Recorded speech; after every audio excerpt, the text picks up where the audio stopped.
Hello po ulit mga kaibigan, Daisy Dura nga pala. Ang video na ito ay ang relief contribution ng LCIF or Lions Club International Foundation at ito ay ang emergency grant disaster relief para sa mga biktima ng nakaraang bagyong Butchoy, Karina at Southwest Monsoon. At para po maintindihan natin ng maigi, pakinggan po muna natin ang sasabihin ng ating butihing 2024-2025 Governor ng District 301A2, Sol Wilfredo Flores Jr. Ako, Zone Chairperson Jomar Bartolome, sa ating mga fellow Lions, sa punong guro ng Dalahican Elementary School, alon ng mga ahas, at sa ating mga kababayan dito sa lungsod ng Cavite, isang magandang araw po sa ating lahat. Ako po si Sol Flores Jr. at kasama ko po ngayon ang mga opisyal at miyembro ng Lions International District 301A2. Batid po natin ang naranasan sa masungit na panahon at malakas na ulan ng isang linggo. Yung dalahon ng bagyong Karina at ng Habagat. At sa ating kinasasakupan, mula ho yan Makati hanggang dito sa Cavite, Batangas, Mindoro, ay gumawa po tayo ng isang proseso at programa upang maihatid ng maayos at may sistema ang ating lingap na nakuha. Ang fondong pinagpalaanan ng ating ibibigay ngayon ay mula sa Lions Clubs International Foundation. Ito ay mula sa donasyon ng iba't ibang mga miyembro ng aming organisasyon upang makahatid ng tulong hindi lamang dito sa ating layon, kundi sa iba't ibang mga lugar na nasalanta ng nakaraang bagyo. Ako ay nagpapasalamat sa mga coordinator natin dito sa Cavite City at sa buong lalawigan na ating ikinakasal ng relief operations ngayong araw na pinanguna ng ating region chairperson dito, wala lang po ngayon, Esperidion Pereledao. Pero sa kabuuan ng ating distrito, ang siyang naging punong abaladino, District Chairperson for Disaster Relief, Lion Hill Tiburcio Sergio. Katuwang ng niya, ang ating tinatawag na Global Service Team Coordinator sa buong district, ang District Chairperson, Lion Cynthia Abelian. Gaya nga ho ng sinabi kanina, galing ho sa iba't ibang mga bayan ng inyong lalawigan ang narito ho ngayon. At isa lang ho ang gusto ko ninyong matandaan sana. Ang Lions International ay nangunguna sa paglingkod. Lahat po kami dito ay galing sa pribadong sektor, iba't ibang industriya, at kami pawang volunteer lamang. Wala ko kaming sweldo, wala ko kaming kinikita upang maghatid ng tulong. Bukal po ito sa aming kalooban at puso. Nais ko rin pasalamatan ang ating Youth Auxiliary Program, ang LEOS of District 301A2, sa pangulo ng ating Pangulo, Alicia Avalos Yatco. So, sa ating po mga kasamahan at kababayan, pagpasensya niyo po ang aming dala at lagi niyo tatandaan dito ho sa inyong barangay, dito ho sa Cavite City at lalawigan ng Cavite, Lions International ang namumuna. Maraming salamat po. Para po sa mga curious kung ano po ang Lions Club, ito po ay isang civil group, organization, at ito ay ang isa sa pinakamalaking organization sa buong mundo. Marami pong distrito ang Lions Club dito sa Pilipinas. Pero itong District 301A2 ang nanguna po para sa relief contribution ng Emergency Grant Disaster Relief ng Lions Club sa mga lalawigan ng Laguna, Batangas, Cavite, Mindoro at Metro Manila. Sabi nga pala ni Zone Chair Juliet ay sa Lions ay may matanda, may pinakamatanda, may bata, mas may pinakabata. Pero ano pa man yung edad mo, wala pong matanda, wala pong bata sa pagtulong.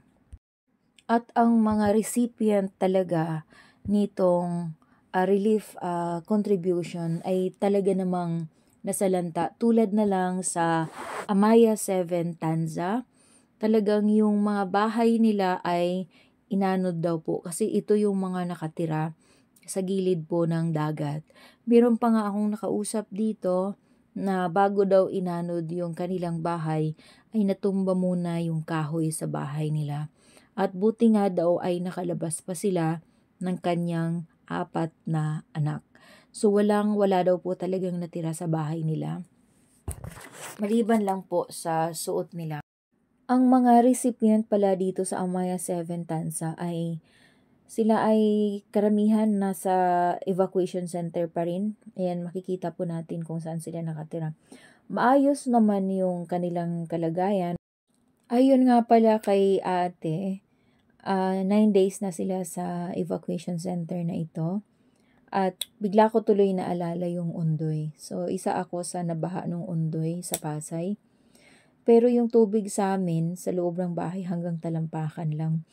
Pero sobrang natakot na talaga ako kasi iniisip ko paano kung tuloy-tuloy yung ulan at bumaha ng hanggang bubong. Talagang aano rin kami. So sila, dahil sa dagat nga sila, sa gilid nga sila ng dagat nakatira, inanod daw yung bahay nila. So 'di ba, iniisip ko pa lang yun, yung kalagayan nila kung paano sila napunta dito sa evacuation center ay talagang nakakabigat po talaga ng pakiramdam.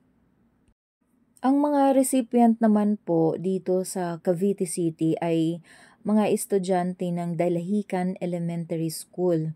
Yan, sobrang dami po nila at alam din naman po natin ang Cavite City ay nasa coastal area at bago ang mga bagyong nagdaan ay nasunugan din po ang karamihan ng mga estudyante na nag-aaral dito sa Dalahican Elementary School.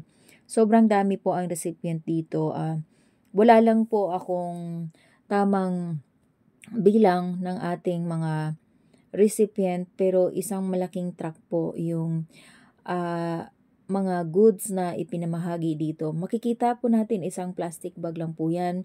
So para po sa karamihan, alam ko, isipin nyo na maliit na bagay po yan. Pero sa mga nangangailangan, malaking bagay po yan. Pwede po, oh my God, naiyak ako.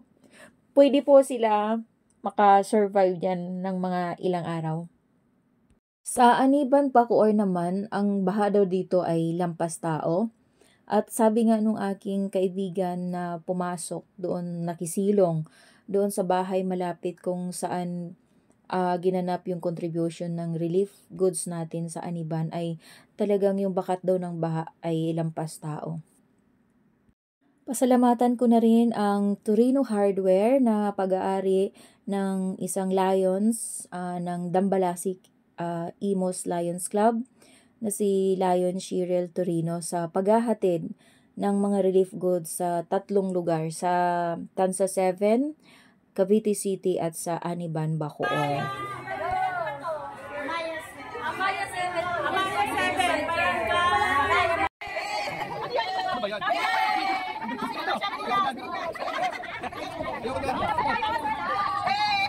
At saludo po ako sa lahat po ng Lions na talagang ibinubuwis yung kanilang importanteng oras sa Lions Club para makatulong ng walang kapalit.